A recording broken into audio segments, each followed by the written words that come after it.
Hi, my name's Tanner, and thank you for taking the Introduction to Python Programming course. I'm really excited, so let's get right into it.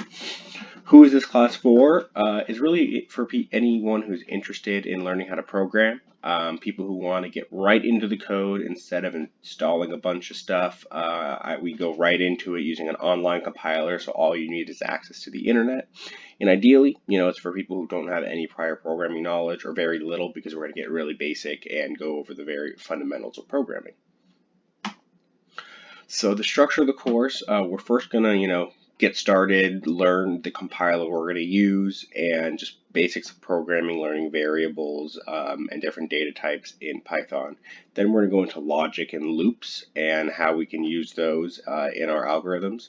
We're then going to go into functions, defining functions, creating our own and calling them. Then we're going to go into recursion a little bit.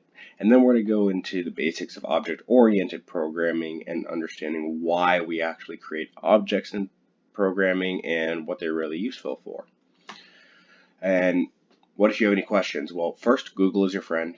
Don't be afraid to Google anything. Chances are if you have a question, someone else has also had that question, and there's probably an answer somewhere online. Stack Overflow is great, so when you Google a question, a lot of the time Stack Overflow will be one of the first threads that pop up in your search.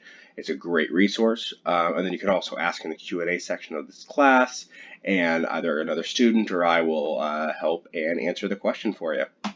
So I'm excited. Let's start and get right into it.